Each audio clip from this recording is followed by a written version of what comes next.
Esse aqui é o cérebro humano em escala mais ou menos aproximada, mas a grande pergunta que fica é: onde aqui é que nós encontramos a mente? Onde está a nossa consciência? A verdade é que não existe um conceito único e definitivo sobre a mente humana e a nossa consciência. É muito difícil definir exatamente aonde que ela está, aonde que ela fica. Se, sei lá, é no nosso cérebro ou se é em alguma outra parte do nosso corpo, ou de repente se é algo que transcende a matéria. E se a gente definir a mente e a consciência como algo imaterial e intangível, como uma alma, por exemplo, como que isso seria replicável? Como isso poderia ser, por exemplo, digitalizado? Pois é, um cérebro, ou melhor, uma mente, só poderia ser digitalizada se a gente assumir 3 suposições. E a primeira delas é o fisicalismo.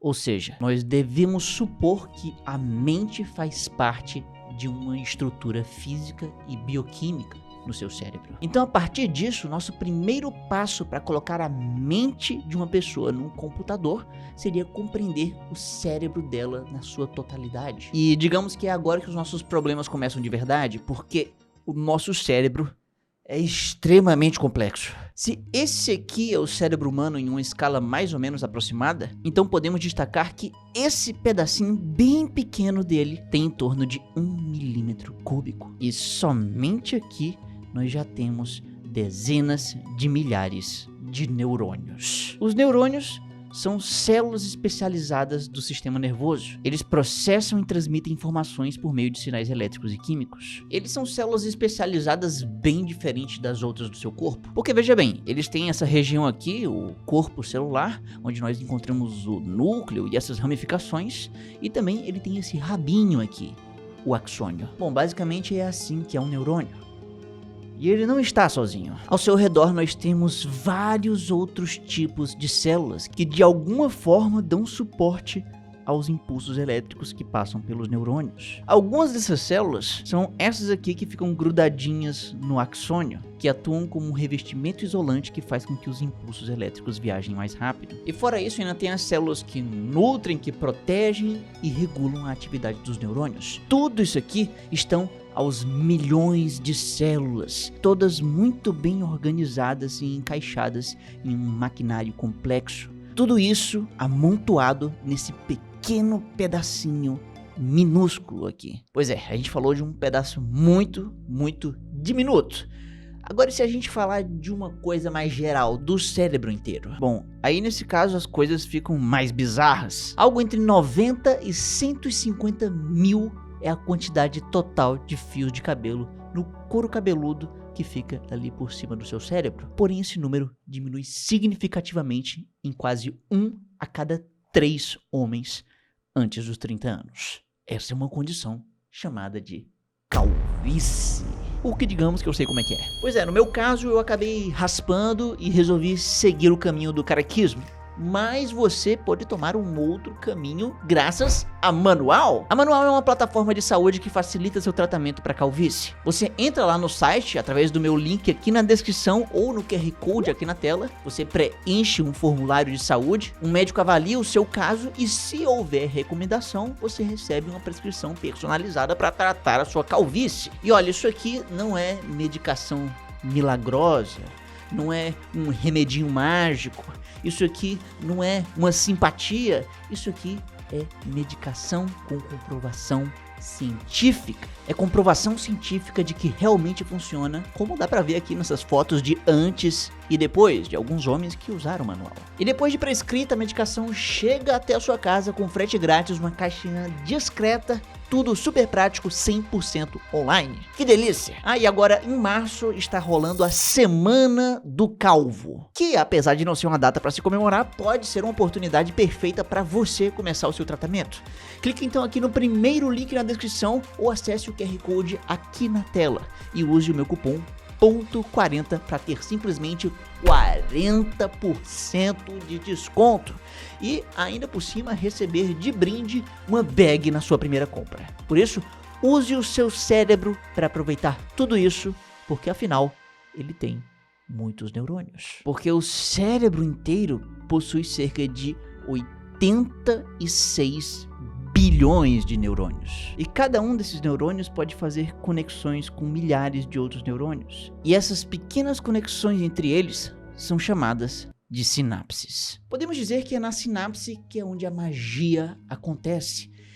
É nela que ocorrem as trocas de sinais elétricos e químicos. Se a gente olhar para uma sinapse de perto, podemos ver que ela é a junção entre dois neurônios, ou até de repente a junção entre um neurônio e outra célula, tipo um músculo, uma glândula ou qualquer outra coisa assim. Mas o ponto aqui é que há uma transmissão de impulsos nervosos. É isso que faz, por exemplo, seu corpo sentir dor, fome, alegria, tristeza e várias outras coisas. No total, no seu cérebro, estamos falando em torno de 100 trilhões de sinapses como essa aqui, todas acontecendo simultaneamente, se conectando e atuando de formas diferentes, de acordo com cada necessidade. Ou seja, para a gente digitalizar ou duplicar uma mente humana completamente, a gente teria que replicar digitalmente não só os neurônios, mas também todas as células ao redor deles, todas as sinapses, e indo ainda mais além, devemos ir ao nível molecular, aos neurotransmissores e hormônios que regulam os impulsos nervosos. Ou seja, pensar, lembrar, sentir, decidir, tudo o que acontece no seu cérebro, todos esses processos surgem de uma rede absurda de conexões, interações, regulações e várias outras estruturas. Tudo é muito complexo. Inclusive, talvez esse seja o objeto mais complexo do universo. E se a gente somar tudo que nós vimos até agora, neurônios, sinapses, conexões e tudo mais, nós temos isso aqui, o que nós chamamos de conectoma. Isso aqui é um mapa detalhado de todas as conexões neurais. E bom, a princípio isso seria o suficiente para a gente conseguir digitalizar uma mente inteira. O grande problema é que isso aqui não está completo. O conectoma, esse mapa aqui, não está 100% compreendido ainda. Ainda faltam muitas informações sobre como que cada um desses componentes que nós vimos aqui no cérebro funcionam. Mas uma vez que a gente consiga um mapa desse realmente 100% completo, então aí a gente vai enfim poder falar que, então ok, nós sabemos de tudo sobre o cérebro. E o conectoma vai ser a peça-chave para a gente tornar o upload da mente algo real. E para a gente conseguir recriar esse conectoma, nós precisamos de uma certa tecnologia, o que nos leva à nossa segunda suposição, na escaneabilidade do cérebro. Pois é, para a gente conseguir escanear e detalhar todo o cérebro humano, a gente precisa de uma tecnologia que seja capaz de escanear tudo o que nós vimos. Todos os neurônios, as sinapses, neurotransmissores, hormônios, tudo. Tudo tem que ser levado em consideração se a ideia for realmente criar uma versão digital de alguém. E isso aqui é o resultado dos nossos melhores scanners hoje em dia. Nós conseguimos escanear um cérebro humano vivo hoje graças a um aparelho de ressonância magnética. Essa é uma tecnologia não invasiva que nos permite analisar o cérebro, não só quanto à sua estrutura, mas também a sua atividade cerebral. E foi com a ajuda dessa tecnologia que em 2015 a Universidade de Duke conseguiu gerar isso aqui. Aqui nós temos diferentes padrões de atividade cerebral que variam de acordo com as emoções sentidas pelas cobaias humanas. Por exemplo, esse é o seu cérebro contente. E esse é quando você se diverte. E aqui é quando você está surpreso. E ainda tem o medo, a raiva, a tristeza e a neutralidade. Pois é, isso aqui já é muito fantástico. Mas apesar disso, ainda que nós tenhamos progredido muito tecnologicamente, ainda temos algumas boas barreiras para superar. Tipo, atualmente nós temos um aparelho de ressonância magnética, como esse aqui, que é capaz de escanear o cérebro numa resolução de 1 milímetro cúbico. E aí o problema é que, como a gente viu, 1 milímetro cúbico aqui no cérebro já tem uma gigantesca quantidade de sinapses, neurônios, outras células, neurotransmissores. Tem muita coisa aqui dentro. E se a gente quisesse escanear a nível de proteínas e outras moléculas, nós precisaríamos de uma escala de resolução muito maior. E esse tipo de tecnologia nós simplesmente ainda não temos. Na verdade, a ressonância magnética talvez nem seja a tecnologia ideal para a gente conseguir esse nível de resolução. E tem um motivo terrível para isso. Porque se esse aqui é um ser humano dentro de um aparelho de ressonância magnética, e essas aqui são as linhas de campo magnético? Então a gente está falando de um ímã gigante, basicamente. Pois é, e como que isso aqui gera essas imagens? Então, quando um campo magnético e ondas de rádio atravessam o corpo humano, eles acabam interagindo com as moléculas de água em diferentes tecidos do corpo humano, e aí eles conseguem perceber pequenas variações internas dentro do corpo humano. Essas variações então são captadas para criar imagens tridimensionais detalhadas dos tecidos e dos órgãos. E aí então qual que é o problema? É que o campo magnético que seria necessário para escanear cada neurônio, cada sinapse, cada pequena informação da mente humana iria liberar uma energia tão forte que seria o suficiente para torrar o seu cérebro. É muito grande. That's what she said. Ou seja, nós precisamos de uma outra tecnologia, de uma inovação que ajude a gente a escanear o cérebro em um nível bem pequeno e detalhado, sem danificar nenhum tecido. O que até hoje é impossível. Mas claro que alguns cientistas ainda acreditam que existe uma solução no futuro. Uma solução que talvez pode estar em uma tecnologia mais avançada como a nanotecnologia. A nanotecnologia real é a ciência que estuda a manipulação da matéria em uma escala bem pequena. Nanomáquinas como essa aqui, como um vírus, podem acabar servindo de inspiração para nós humanos. Por exemplo, daqui a um tempo, a bioengenharia de repente pode criar um vírus ou algum outro micro-organismo geneticamente modificado que iriam até o seu cérebro, iriam diretamente mapear as coisas lá dentro. E por favor, não me entenda mal, isso tudo é muito especulativo e vai ver que de repente pode não ser assim que as coisas aconteçam, pode ser de outra maneira. Mas de toda forma, já que o upload da mente é um cenário totalmente hipotético, nós vamos então assumir que eventualmente, de alguma forma, nós vamos entender o cérebro bem o suficiente para a gente saber o que exatamente escanear e como escanear, uma tecnologia ideal que faça isso de uma forma segura. Beleza, conseguimos tudo isso. E agora, qual o próximo passo? O próximo passo seria a nossa terceira suposição, a computabilidade. Ou seja, recriar todas essas informações em um mundo digital. E para fazer isso, nós podemos pensar em algumas alternativas. Nós podemos começar, por exemplo, criando um banco de dados. Aqui teria todas as informações escaneadas de todos os neurônios, sinapses e tudo mais. Muito bem. E aí, depois disso, nós iríamos precisar de um modelo computacional que organize cada uma dessas informações aqui, como elas se comportam e tudo mais. E óbvio que isso aqui é humanamente impossível de se fazer manualmente, então certamente a gente ia precisar de alguma inteligência artificial. A IA, então, pode criar algo fantástico, pode criar um mapa tridimensional do cérebro humano. Uma posição de cada neurônio, sinapse, os hormônios, o neurotransmissor e tudo mais. E claro que isso é muito mais fácil falando do que fazendo. Até porque, na verdade, o problema maior não seria nem recriar a estrutura física do cérebro no ambiente digital, mas talvez seria entender como que essa versão digital do cérebro vai se comportar. Porque, como falamos agora há pouco, as sinapses, as conexões entre os neurônios são diferentes, elas se comportam de formas diferentes, elas têm tempos de reação diferentes, elas respondem ao metabolismo de formas diferentes. E sinceramente, como que sequer isso seria transformado em dados, em zeros e uns? E como que isso aqui vai gerar, no final, isso daqui, uma mente digital? Isso aqui pode, na verdade, se comportar de uma maneira bem inesperada. Nós não temos como prever, nós não temos todas as respostas ainda. E além de tudo isso, é também preciso pensar no aspecto do poder computacional e armazenamento necessário para rodar essa mente digital. Tipo assim, aonde que esse negócio ia ficar no mundo físico da gente? Provavelmente em algum data center ou algum supercomputador. E para entender o poder computacional e armazenamento necessário no mundo físico para armazenar a nossa mente digital, nós precisamos entender um pouco sobre o nosso cérebro biológico. Bom, já que a gente não pode testar muitas coisas malucas aqui em cérebros humanos de verdade, né? Seria meio complicado isso daí. Bom, uma pesquisa foi feita não com humanos, mas com isso aqui.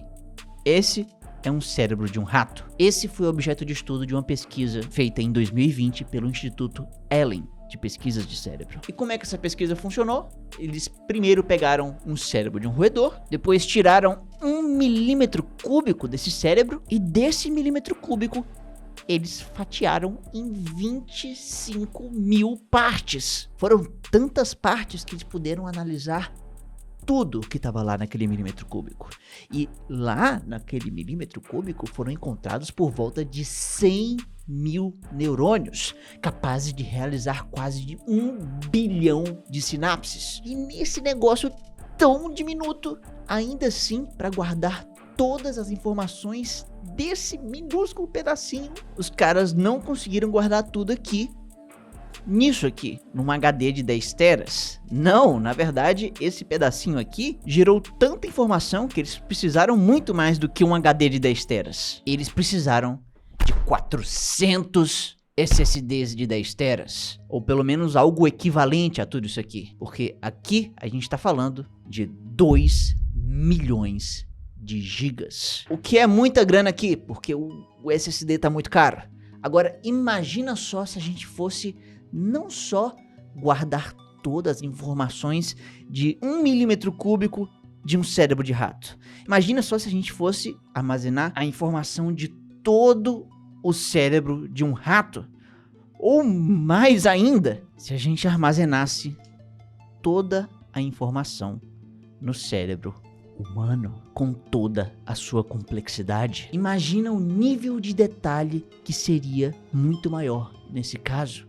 A capacidade de armazenamento ficaria então numa proporção descomunal. Imagina isso aqui, um cérebro físico se transformando nisso aqui, uma mente digital. A gente já começa a entender um pouco mais a escala do que seria armazenar tudo isso em data centers. Inclusive, em um artigo em 2008, Sandberg e Bostrom falam que, nas estimativas dos pesquisadores, o cérebro humano atua 1 quadrilhão de operações por segundo. Imagina rodar isso daí, o que seria equivalente ao poder de processamento de uma placa de vídeo de ponta há 3 anos atrás. Isso é, só considerando a capacidade do cérebro humano a nível de sinapse. Porque assim, se a gente fosse analisar ainda mais a quantidade de informações, então a gente poderia chegar ao nível de neurotransmissores e hormônios, por exemplo. E esse valor, sim, poderia ser assustadoramente ainda maior. Estimativas recentes acreditam que o cérebro humano, em sua totalidade, requer um poder computacional de 1 sextilhão de operações por segundo, o que representa quase 1000 vezes o poder computacional de um supercomputador top de linha em 2023. Bom, e o que tudo isso significa no final? Que nós estamos longe de chegar na tecnologia ideal para rodar uma cópia de uma mente digital humana. Ah, e lembrando, tudo isso seria para fazer apenas o upload de uma única mente. Agora imagina o que seria necessário para a gente fazer o upload de uma família inteira, de uma cidade inteira. Pois é, isso seria uma doideira.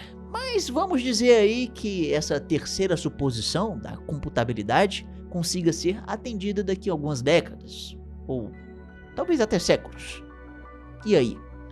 Bom, se isso acontecer, nós iríamos conseguir fazer o upload da mente humana com sucesso, em quantidade, e não sei muito bem para que isso, porque mesmo que a gente consiga mapear o cérebro, mesmo que a gente consiga escanear, mesmo que a gente consiga rodar tudo isso, ainda assim sobra a pergunta talvez mais desconfortável de todas. Será que a gente estaria transferindo a nossa consciência para um mundo digital ou apenas criando uma cópia digital? Porque assim, imagina só que esse aqui é você, e aí você resolveu pagar por um serviço de upload de mente, e aí você fez o upload da sua mente foi escaneada e tudo mais, e agora, de repente, uma versão digital de você acorda em um servidor. E veja bem, essa versão aqui tem todas as suas memórias, seus traumas, suas piadas internas, e ele realmente acredita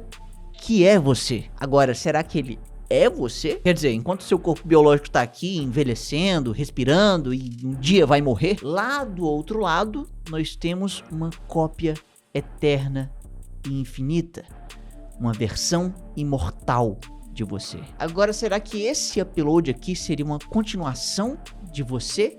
Ou será que ele seria só muito parecido? Conceitualmente falando, podemos dizer que é um pouco complicado dizer que eles são o mesmo indivíduo. E o problema maior não termina no indivíduo. Imagina bilhões de mentes rodando em servidores, tudo consumindo um absurdo de energia, de água e vários outros recursos naturais. E além disso, uma camada interessante seria a da desigualdade, porque vai ver que nem todo mundo poderia pagar por um upload mental. E aí então, quem teria nesse caso o direito a ter imortalidade digital? Será que esse aqui seria um privilégio máximo de uma elite que cria uma espécie de casta social digital eterna? E o pior, será que essas mentes digitais teriam direitos? Será que elas poderiam ser talvez desligadas de repente, caso não servissem para mais muita coisa? Será que elas poderiam ser hackeadas, vendidas, copiadas? O filósofo Nick Bostrom argumenta que se a gente criar mentes digitais capazes talvez de sofrer, sentir prazer e tudo mais, nós então iríamos precisar desenvolver uma ética completamente nova. Afinal, a nossa ética atual não foi pensada para silício, ela foi pensada para nós, feitos de carne e osso. E então, regulamentar a existência de cópias digitais e quem é original, quem não é, se ela pode duplicar 1000 vezes ou não, se existe um eu original, tudo isso são coisas muito complexas que nós não temos as respostas hoje. No fim das contas, a tecnologia começou como uma ferramenta para facilitar a nossa vida. Depois ela virtualizou a vida e num futuro pode prometer transcendê-la. Mas ao tentar escapar da morte, a gente acaba esbarrando num problema muito profundo. O de que se tudo isso for possível, se a gente poder viver indefinidamente em um mundo digital, será que nós sequer deveríamos fazer isso? Bom, talvez o upload da mente não seja apenas um problema tecnológico, talvez ele seja um espelho que nos convida a olhar sobre a nossa própria limitação e mortalidade, que nos obriga a encarar aquilo que nós sempre tentamos evitar: o limite do que é ser humano e o que realmente significa ultrapassar esse limite. E não ultrapasse um certo limite antes de minerar um asteroide. Tem coisas que você precisa saber antes de minerar um asteroide. Agora, para saber que coisas são essas, basta clicar bem aqui, no maior canal de ciência do Nordeste. E me siga nas minhas redes sociais para ver meus vídeos curtos. E tchau!